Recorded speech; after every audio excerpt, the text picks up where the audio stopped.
Iginiit ng Philippine Drug Enforcement Agency o PDEA na wala at kailanman ay hindi nakasali sa kanilang drug watch list si Pangulong Bongbong Marcos. Kasama yan sa mga banat ni dating Pangulong Rodrigo Duterte kay Pangulong Marcos, kasabay ng babala na posibleng magdulot ng gulo ang People's Initiative para sa Charter Change.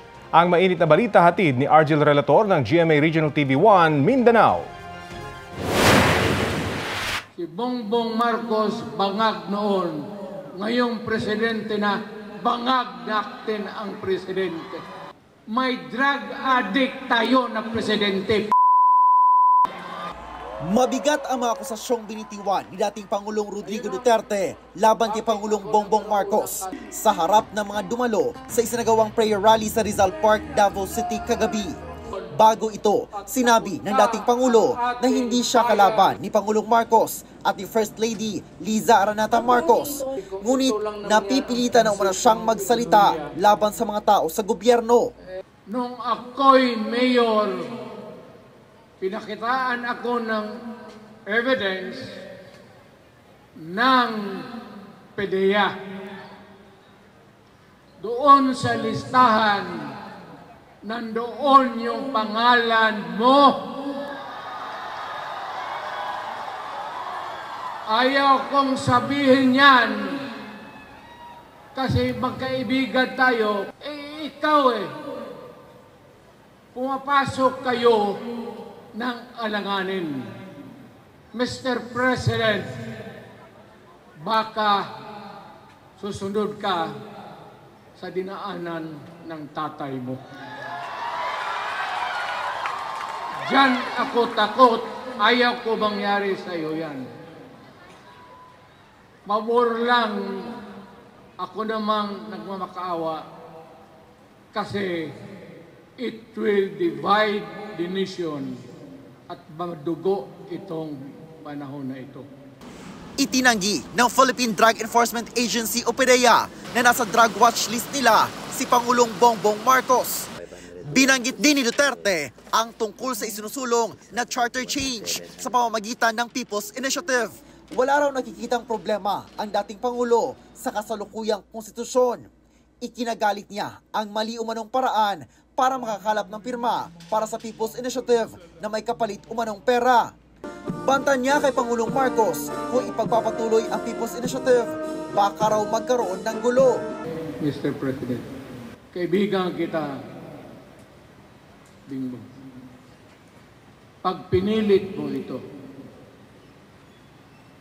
lalabas ka ng Malacanang kagaya noong panahon na pinalayas kayo. Kung may isa sa katuparan ang parliament na forma ng panggobyerno, mensahe niya sa mga kongresista na magiging kabilang sa assembly. Wala akong tiwala sa inyo. Wala kayong prinsipyo. Mukhang pera kayo lahat. Yan ang totoo. Sinabi ng dating Pangulo na ang ambisyon umano sa pagbuo ng parliament ay galing kina First Lady Liza Marcos at House Speaker Martin Romualdez. Hindi raw dapat kalimutan ni Pangulong Marcos na isang termino lang siya at iyan daw ang dapat masunod. Ikaw, Mr. President, hintayin mo yung 6 years. Kalimutan mo na yung kay Romualdez kasi yan ang magpahamak sa iyo. At maraming magagalit sa iyo, pati na ang militar. Yun lang ang dasal ko. Reject. Protect the Constitution. I am calling now the armed forces and the PNP. Protect the Constitution. Trabaho ninyo yan. Dumalo rin ang kapatid ni Pangulong Marcos na si Senator Amy Marcos sa naturang prayer rally. Ngunit hindi na nagbigay ng pahayag kaugnay sa mga naging pahayag ng dating Pangulo. Sinusubukan pa din naming kunin ang pahayag ng Malacanang ukol dito. Nagsalita rin sa programa ang magkakapatid na sina Vice President Sara Duterte, Congressman Paulo Duterte at Davao City Mayor Baste Duterte. karon ra ko kitag mga congressman nga hadlok sa ilang speaker. Nganong mahadlok man? Hadlok patanggal pagka-congressman, dito ko padulong, sigurado. Yan naman ako ng party list na babae dia. Hindi na pinangalanan ni Representative Duterte ang tinutukoy nitong party list representative. Ibinulalas naman niya ang kanyang galit sa mga akusasyong ibinabato laban sa kanya. Ibuhat na ko drug smuggler. O drug smuggler ko dato na kay kung ano na pamanggod rin sa inyo tubangan ron. Inamin naman ni Mayor Baste na nasaktan siya sa planong pagpapapasok ng ICC sa bansa upang imbestigahan ang kanyang ama ukol sa drug war. Timan-in ninyo.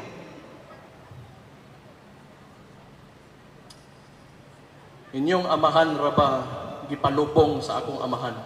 Kana na lang gyud unta. Pero wa gyud ninyo. O na ako. Bagay personal man gyud eh. Mawad-an gyud kong respeto ninyo. Naging maikli lang naman ang mensahe ni Vice President Sara Duterte. Daghang salamat sa inyong suporta sa ako ang trabaho, isip Vice Presidente ug Secretary sa Department of Education. Ayon sa Davao City Police Office, umabot sa mahigit 53,000 ang dumalo sa naturang prayer rally. Mula sa GMA Regional TV 1 Mindanao, Orgil Relator, nagbabalita para sa GMA Integrated News. Hinamon naman ni Davao City Mayor Sebastian Duterte si Pangulong Bongbong Marcos na mag-resign.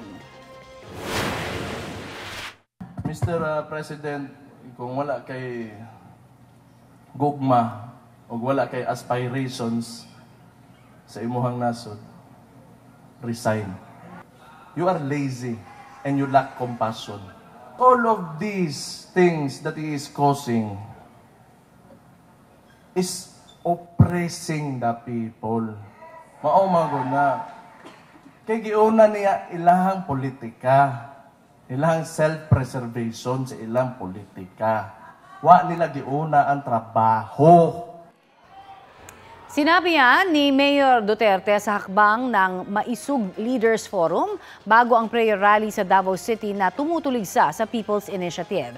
Sinabi rin sa forum ni Mayor Duterte na inilalagay ng Pangulo sa panganib ang mga Pilipino kapag pinapasok sa bansa ang mga foreign investor.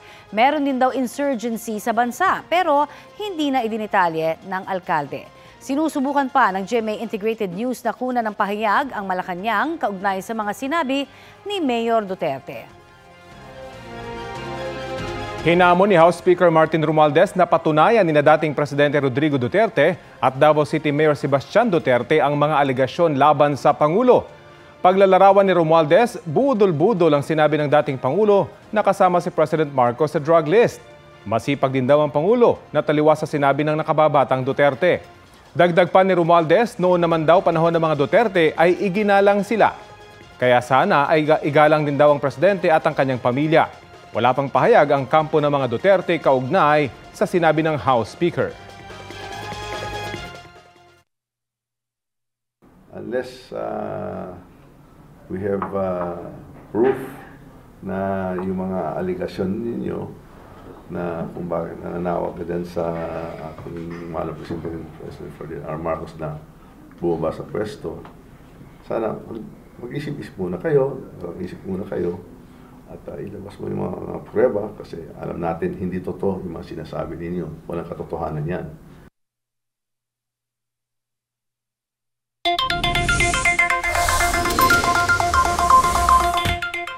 Mga kapuso, may big-time price hike sa produktong petrolyo ngayong linggo. Epektibo bukas ang 2 pesos and 80 centavos na taas presyo sa kada litro ng gasolina ayon sa Clean Fuel at Sea Oil. Habang sa kada litro ng diesel naman ay 1 peso and 30 centavos. Sa kerosene naman may dagdag na 45 centavos kada litro ang Sea Oil. Wala pang anunsyo ang iba pang kumpanya ng langis. Sa pagtataya ng GMA Integrated News Research, ito na ang ika-4 na sunod na linggong taas presyo sa gasolina at diesel. Habang ito naman ang ikatlong beses na taas presyo sa kerosene ngayong taon. Dumarami ang aktibidad ng Bulkang Bulusan sa Sorsogon. Sa huling datos po ng PHIVOX na itala, ang 140 volcanic earthquake simula po kahapon. May mahinang pagsingaw rin na nakikita mula sa bunganga ng bulkan. Nananatili sa alert level 1 ang bulkan. Dahil po dyan, bawal pumasok sa 4-kilometer radius permanent danger zone ng bulkan. May tsansa rin na magkaroon ng steam o phreatic eruptions.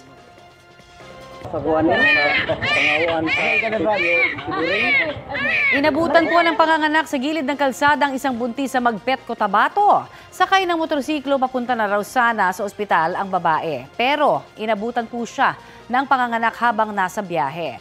Tinulungan naman siya ng ilang motorista habang ang isang barangay health worker. Ng isa pong barangay health worker ang tumulong sa kanya at dinala nga po sa ospital ang nanay at kanyang baby girl. Maayos naman ang lagay ng mag-ina. Ramdam na ang tagtuyot sa ilang probinsya sa bansa dulot ng El Nino. Kaunti lang ang naaning palay ng mga magsasaka sa Naik, Cavite. Tuyo at nagkabitak-pitak na ang lupa sa ilang palayan. Malaki na rin daw ang lugi ng mga magsasaka dahil dito. Ang panawagan nila, bigyan sila ng panggastos sa patubig. Natutuyo na rin ang ilang balon sa Sarat, Ilocos Norte dahil sa El Nino. Kaya ang mga residente nag-iigib na ng tubig sa mga ilog o bumibili ng mga purified na tubig. Kumakonti na rin ang mga nahuhuling isda sa dagat sa Santa Ana, Cagayan. Ayon sa mga mangingisda, lumalangoy na raw sa mas malalim at malamig na parte ng dagat ang mga isda, kaya kailangan pang lumayo para lang makahuli. Hirap na rin sila dahil sa gastos sa gasolina. Ayon sa NDRRMC, posible pang madagdagan ang mga lugar na makararanas ng tagtuyot kung hindi pa rin uulan. Pinaghahandaan na rin daw ng gobyerno ang pagsasaayos sa irigasyon, cloud seeding at ayuda para sa mga magsasaka. Makakatulong rin daw kung magtitipid ang lahat sa pagkonsumo ng tubig.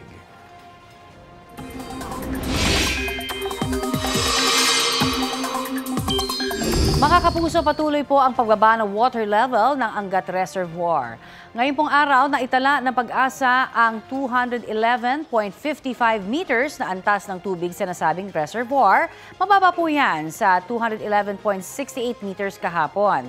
Sa kakulangan ng ulan, isinisisi ang downward trend ng Angat na nagsimula buhat ng pumasok ang 2024. Sa mga buwanang ito o sa buwang ito ay maituturing na normal ang pagbaba ng water level sa Angat at maging sa iba pang reservoir sa Luzon ayon sa Pag-asa. Bumaba rin po ang water level ngayong araw sa Ipo, Lamesa, Ambuklao, Binga, San Roque, Pantabangan at Samagat. Bahagya namang tumaas ang antas ng tubig sa Caliraya Reservoir. 3 bilin ang ibinigay ni Pangulong Bongbong Marcos para sa pamahalaan sa kick-off rally ng Bagong Pilipinas kahapon. Balitang hatid ni Ian Cruz.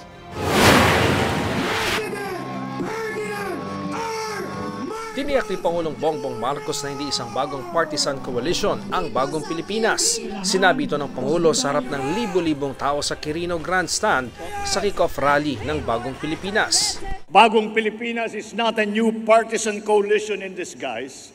It is a master plan for genuine development, the benefits of all our people. Bagong Pilipinas serves no narrow political interests. It serves the people.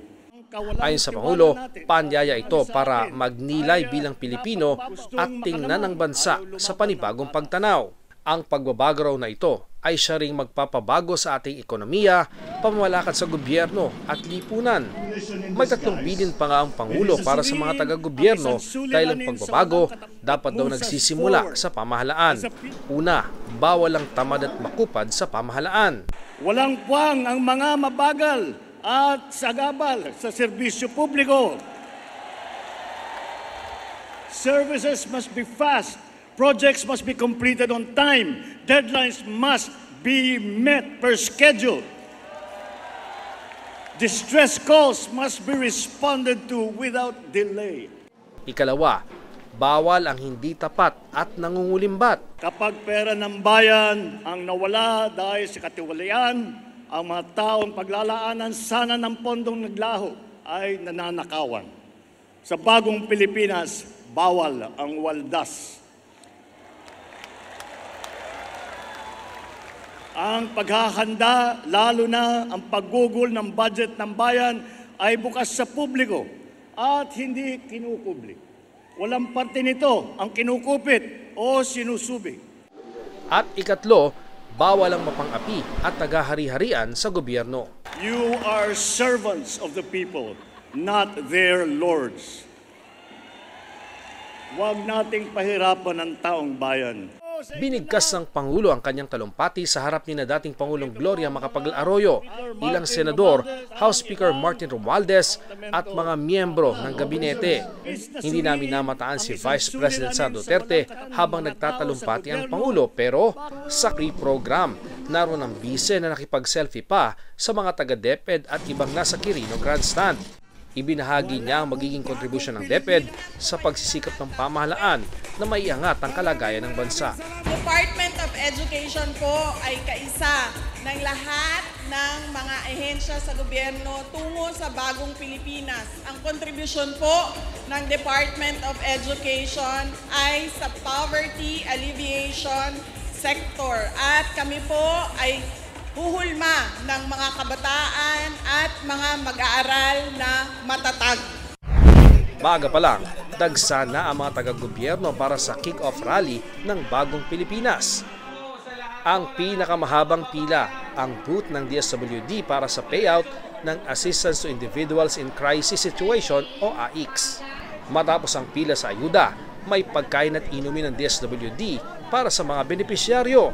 May food giveaways din para sa ibang mga dumalo. Marami pang ahensya ng pamahalaan ang bahagi ng serbisyo fair. Bagay na sinamantala ng bagong uwing OFW na si Donna Darwin na humingi ng tulong sa DMW. Para po makapagpagamot po at saka makapagnegosyo po, magsimula po. Ian Cruz nagbabalita para sa GMA Integrated News.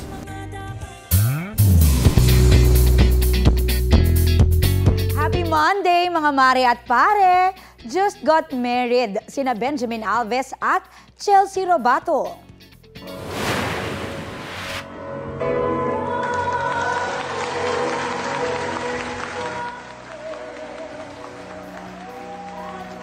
Nagpalitan ng I-do's ang dalawa sa wedding ceremony sa Santuario de San Antonio Parish sa Makati City. Stunning si Chelsea sa kanyang dreamy wedding gown na gawa ng fashion designer na si Francis Libiran. Hindi naman nagpahuli si Benjamin sa kanyang suit na gawa rin ni Libiran.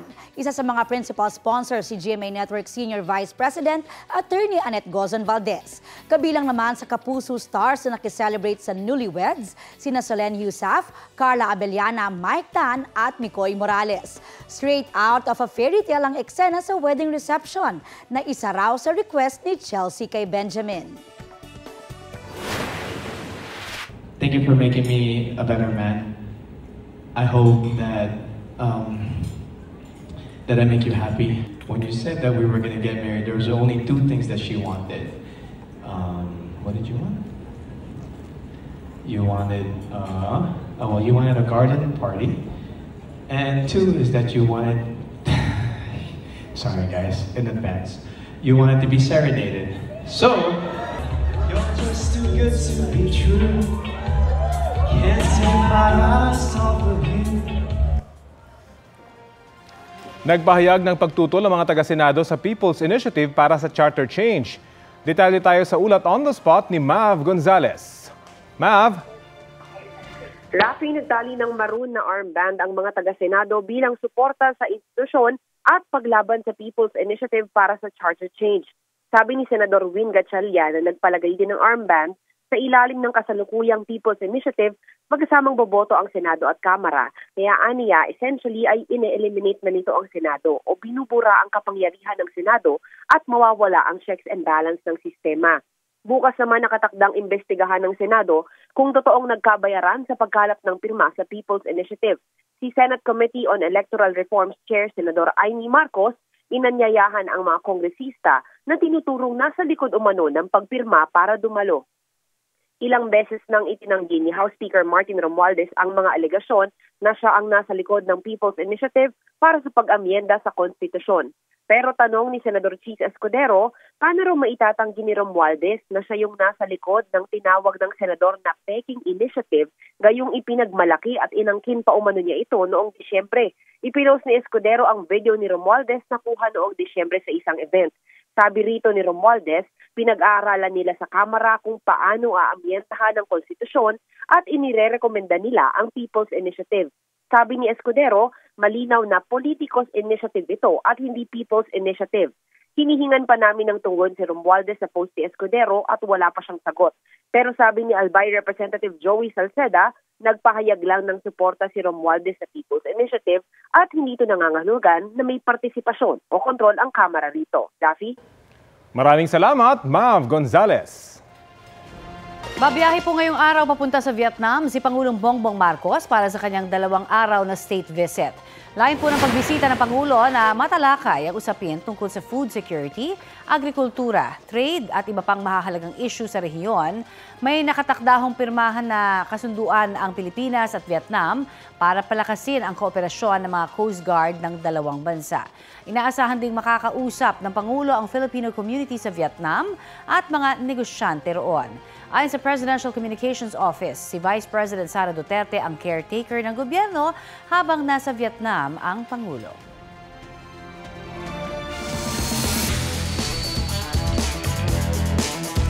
Bigo po sa finals ang Strong Group Athletics sa katatapos lamang na 33rd Dubai International Basketball Championship. Natalo po sila ng defending champion na si Al Riyadi sa score na 77-74. Nakakuha po ng 24 points at 13 rebounds si Andre Robertson. At 18 points at 12 rebounds naman ang nakuha ng former NBA player na si Dwight Howard. Ang koponan ng Al Riyadi ang tumalo rin sa Strong Group Athletics sa quarterfinals round sa parehong tournament noong nakaraang taon. Arestado ang isang lalaki sa Maynila matapos umanong halayin ang isang minor de edad. Ang paliwanag ng suspect sa balitang hatid ni Nico Wahe. Pinuntahan ng Baseco Police ang bahay na ito sa Barangay 118, Tondo, Maynila, kasama ang isang minor de edad na biktima umano ng pangahalay. Target nila ang 50 anyos na lalaki na itinuturong ng halay sa kanya. Since nung 7:30 ng umaga, hanggang doon sa 5:30 ng hapon, maraming beses to siyang inhalay. According sa revelation ng bata.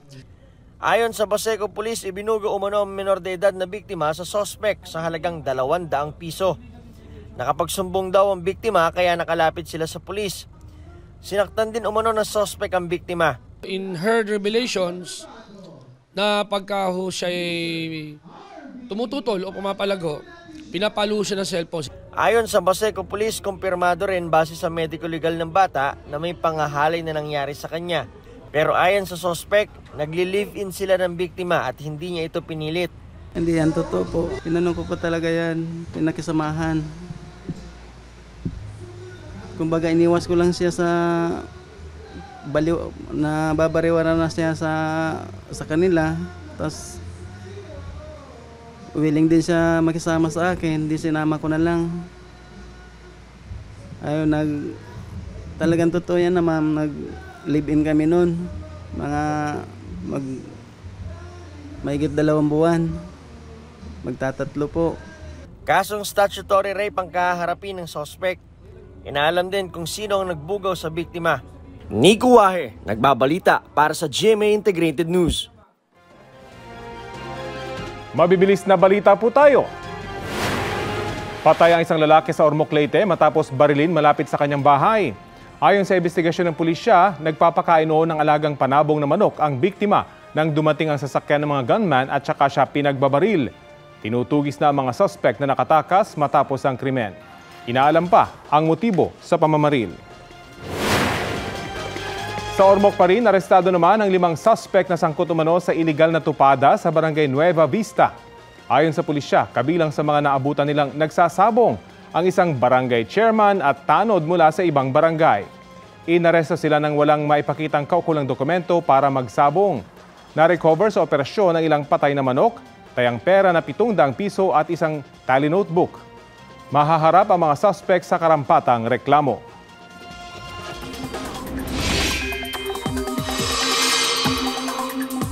Mga kapuso, maulan muli sa ilang bahagi ng Mindanao kahit wala ng umiiral na shear line.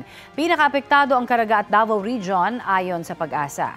Trough o extension ng isang low-pressure area ang nagpapaulan po ngayon sa ilang panig ng Mindanao. Namataan ng nasabing LPA sa labas ng Philippine Area of Responsibility. Sa gitna po ng pag-uulan, posibleng bahain ang mga probinsya ng Dinagat, Surigao, Agusan, Davao de Oro, Davao Oriental, Davao Occidental at Sarangani. Kaya naman, pinaalerto po ang mga residente. Mga kapuso, nakapagtala po ngayong araw ng pinakamababang temperatura sa bansa ngayong amihan season. Bumulusok sa 9.7 degrees Celsius ang lamig sa La Trinidad, Benguet. 11 degrees Celsius naman sa City of Pines, Baguio. 15.7 degrees Celsius sa Basco, Batanes. 18.3 degrees Celsius sa Tanay, Rizal. 18.8 degrees Celsius sa Lawag, Ilocos Norte. At 21.5 degrees Celsius dito sa Quezon City. Ang tumitinding lamig sa bansa ay epekto ng hanging amihan. Maalon at delikado po sa maliliit na sasakyang pandagat ang pumalaot sa hilagang baybayin ng Ilocos Norte at Cagayan, kasama na po ang isla ng Batanes at Babuyan. May gale warning din po na itinaas sa ilang baybayin ng Bicol Region, Mindoro Provinces, Palawan, Antique, Iloilo, Guimaras, Negros Island, Eastern Visayas, Zamboanga del Norte, Dinagat, Surigao Provinces, kasama ang Siargao at Bukas Grande Islands at Davao Oriental. Nakataas po ngayon ang yellow rainfall warning sa ilang bahagi ng Agusan del Sur, Davao Oriental, Surigao del Sur at Davao de Oro. Pinaalerto po ang mga residente mula sa banta ng baha at landslide. At tatagal po ang yellow rainfall warning hanggang 1:00 ng hapon. Sa mga susunod na oras, uulanin ang ilang bahagi ng Northern Mindanao, Caraga, Davao Region, Soc-Sargen, Northern Luzon, Aurora, Southern Luzon at Visayas. Base po yan sa rainfall forecast ng Metro Weather. Mababa naman ang tsansa ng ulan dito sa Metro Manila.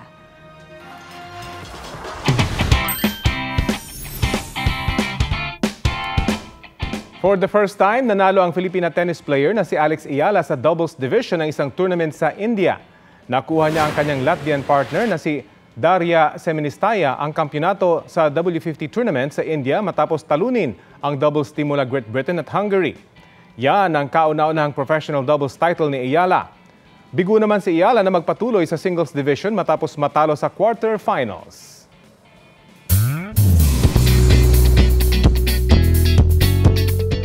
Mga mare at pare, heto naman ang latest kay Tom Rodriguez.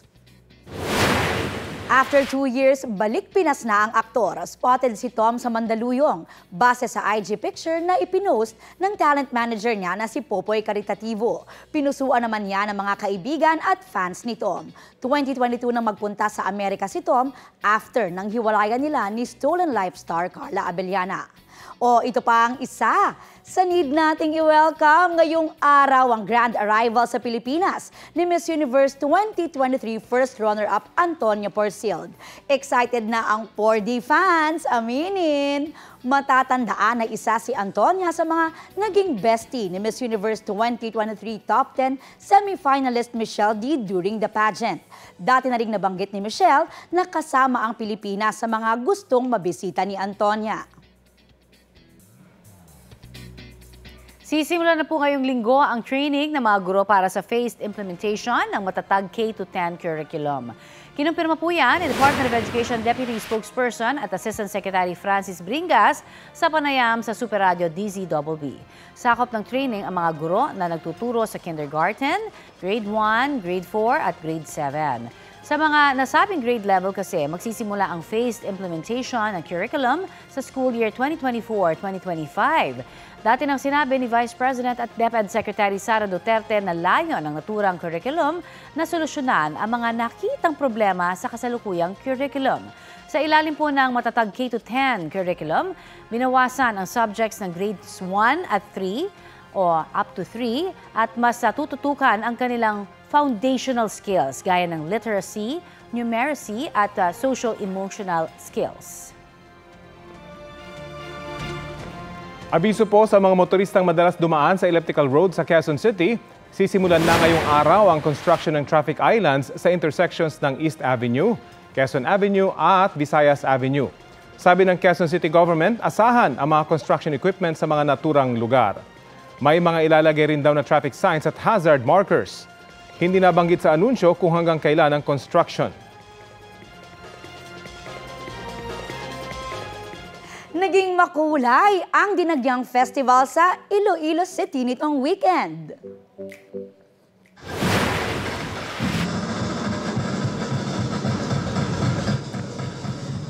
Grande ang performances ng 8 tribo sa Dinagyang Festival Tribes Competition.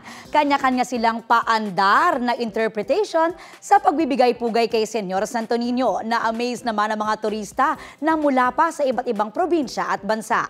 Kasama rin sa nakihalabira sa Dinagyang ang ilang Kapuso stars. Mainit ang pagtanggap ng City of Love kina Love Die Repeat stars Jeneline Mercado at Mike Tan. Dumayo rin doon sina Stolen Life lead star Carla Abellana at sparkle artist Bruce Rowland.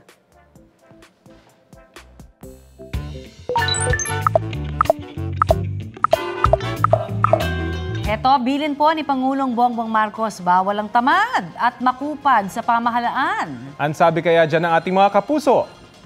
Para po kay Elvis John Valderrama, dapat daw talagang laging kumilos sa trabaho, lalo na dun sa mga opisina ng gobyerno at iba pa. Sabi naman ni Lance Ventura, nararapat daw na gawin nila ang kanilang trabaho dahil mabigat ang responsibilidad na nakapasan sa kanila. Ang say naman dyan ni Lawrence Parcon, be the change you want to see. Ayan, di ba mga kapuso, makisali po sa aming online talakayan sa iba't ibang issue. Kung may nais din kayong maibalita sa inyong lugar, mag-PM na sa Facebook page ng Balitang Halik.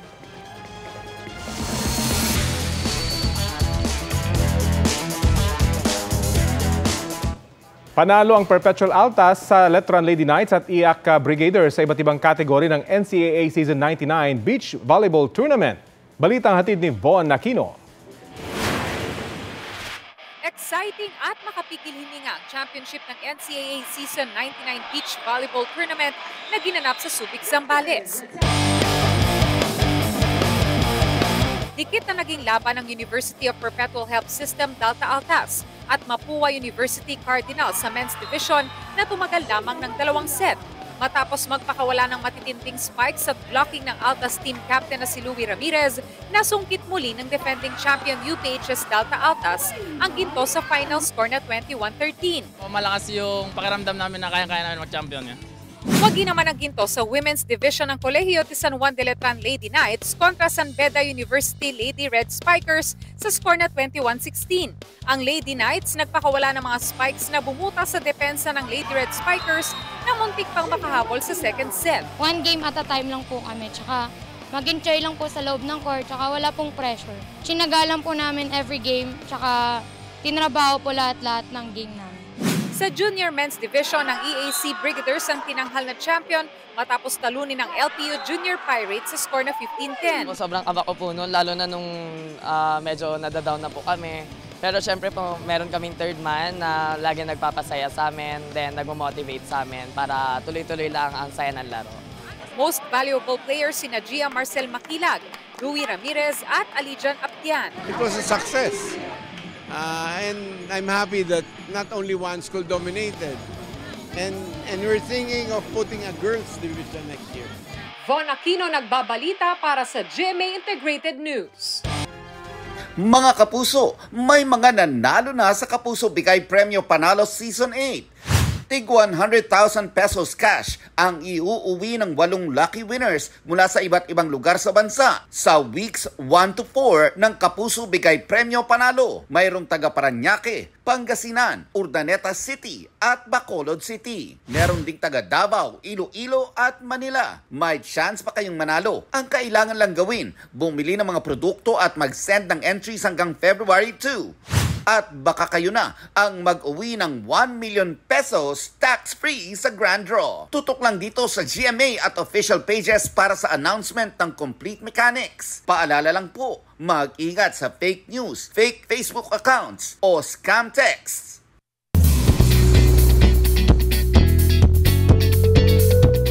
Mga mare, heto na ang latest update sa mundo ng K-pop. Full support si BTS member V sa Love Wins All music video collab nila ni South Korean singer-actress IU kahit nasa military. Shinare niya sa Instagram ang ilang behind-the-scene footage gaya ng scene sa loob ng photo booth habang inaayusan sa makeup room. At hawak ang isang lobo suot ang black tuxedo. Marami naman ang kinilig sa sweet at kulitan photos nilang dalawa. Bumida sina IU at V sa music video bilang couple na tila tinatakasan ang isang post-apocalyptic world. May mahigit 31.2 million views na yan sa YouTube. Napuno naman ng hiyawan ng Philo fans ang Big Dome sa weekend concert ng Korean rock band na The Rose. Kilig ang hatid ni Kim Woo-sung, Jaehyung, Hajun at Dojun. Masaya raw ang grupo na makabalik ng Pilipinas. Ilan sa mga pinasikat nilang kanta ang Back to Me, Eclipse at You're Beautiful.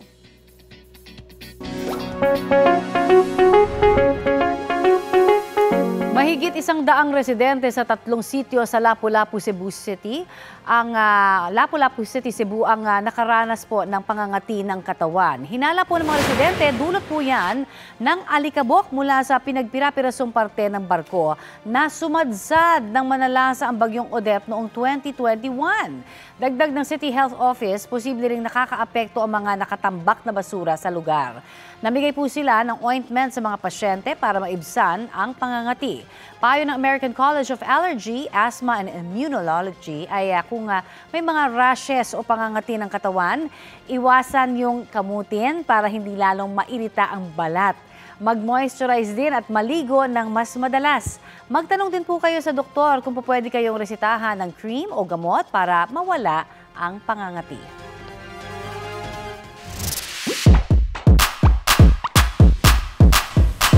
Pambihirang art imitates life experience ang nasaksihan po ng isang estudyante sa General Santos City. Tila nabuhay raw kasi ang drawing niya ng paru-paro. Habang gumuguhit po kasi si Toby Catan, isang totoong paru-paro ang dumapo sa kanyang drawing. Namangha raw si Toby kaya agad niyang kinuhanan ng larawan ng drawing at ang totoong paru-paro. Hinintay raw niyang kusang umalis ang buhay na paru-paro bago itinuloy ang kanyang drawing. Para sa kagaya ni Toby na mahilig gumuhit, ang moment na yan ay talaga namang... Wow! Halos 2 linggo na lang Chinese New Year na. Bukod sa mga pampaswerte, hindi rin daw pinalalagpas ng mga dumarayo sa Binondo, Maynila ang food trip. Balitang hatid ni Katrina Son. Kapag usapang food trip, who can say no to Binondo? Food trip lagi, most of the time. Dumayo po para mag-food trip. Kung nasubukan na ang mga sikat dito na siopaw at bicho-bicho, heto ang bago, fried xiaolongbao at lava buchi. Ganito nga kahaba yung pila na kailangan mong tiyagain para matikman lamang yung pinagkakaguluhan ngayon dito na fried xiaolongbao at lava buchi. Mouth-watering po talaga siya. Worth it yung lasa. Amoy pa lang, talagang napakasarap na. Must try rin ang mga inyaw na pagkain. Pero make it gulay at rice cake. Wala siyang meat. Yun yung number 1. And then Chinese, siguro gusto lang din namin matikman. First time po to try. So tikman natin. Masarap. Unusual taste pero masarap po yung flavor niya. So must try. Kung mauhaw, sagot ka ng sugarcane juice. Masarap na, healthy pa. Worth it naman yung pagpila.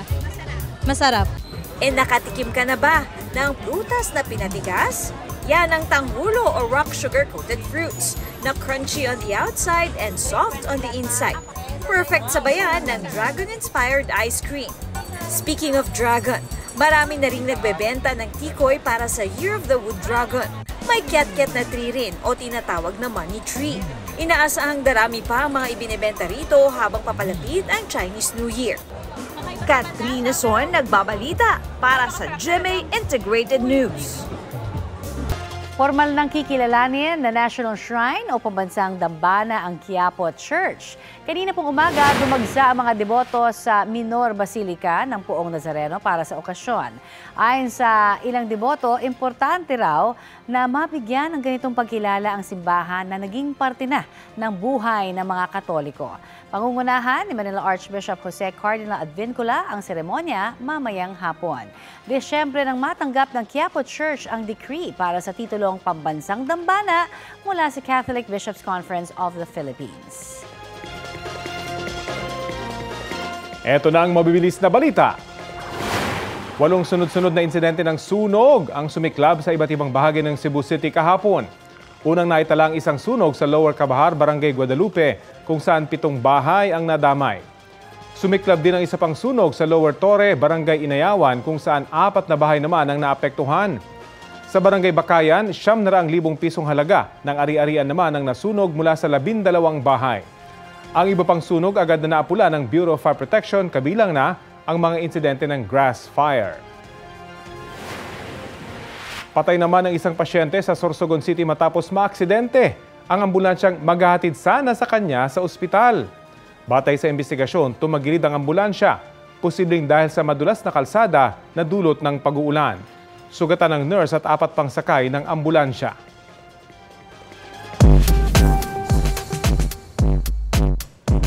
Sa Makatizens na naghahanap ng trabaho, narito ang job opportunity para po sa inyo. May local recruitment activity ang City Public Employment Service Office sa Miyerkules, January 31, mula 9 a.m. hanggang 12 p.m. sa 5th floor ng City Hall. May mga bukas na posisyon para sa store crew, shift leader at store leader. Kailangan munang mag-pre-register bago pumunta. Makikita po ang link at iba pang detalye sa Facebook page ng mga LGU.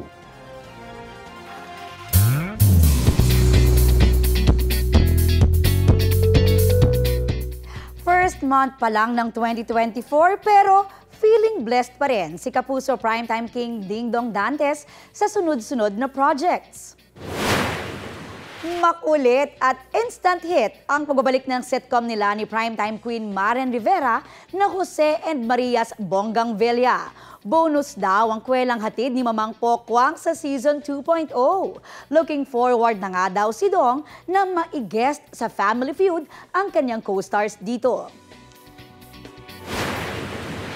Good vibes lang talaga sa set kaya nakakatuwa na bumalik na ulit finally ang Bonggang Villa. And it's always really a pleasure na makatrabaho talaga ang aking misis. Ngayong umaga, buong biyahe pa Los Angeles, California si Dong para sa first ever Manila International Film Festival. Una nang lumipad roon si Firefly star Isabel Ortega kasama si GMA Public Affairs Senior Assistant Vice President Ange Atienza na nagwagi ng MMFF Best Screenplay para sa Firefly. Simula ngayong araw hanggang February 2, may public screening doon ang mga pelikulang kalahok sa 2023 Metro Manila Film Festival. Hearing na sobrang successful yung festival this year and the fact na we're bringing it internationally. Sobrang happy ako kasi talagang nag-shine yung pelikulang Pilipino.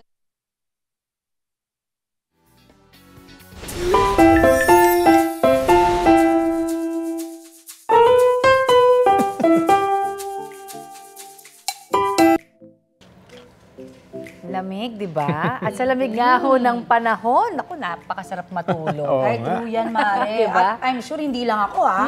Pero minsan napapasarap ang hilata sa higaan. Aminin nyo yan. Inaamin ko. Kaya kung naghahanap daw kayo ng sign o inspirasyon para mag-energize, sagot na raw kayo ng isang fur baby from Taguig.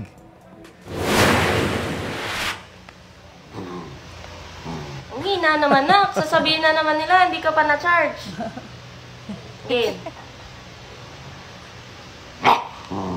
Ganon. Ayan, marami hong sumubok sa vibe check ng alaga ni Faye na si Max Max. Biro ho ng netizens, animoy laro ang debaterya ang alagang Dashan sa pagiging playful. Yun nga lang, ayun o, parang nalobat at nawalan din ng energy sa bandang dulo. Pero hindi naman nagpadaig ang dog at fur mom tandem. Sa isang reply video, sinakyan nila ang trip sa comment section at ipinakitang fully charged na nga ang alaga. Gigil to the max tuloy sa pagtahol at aw-aw si Max Max.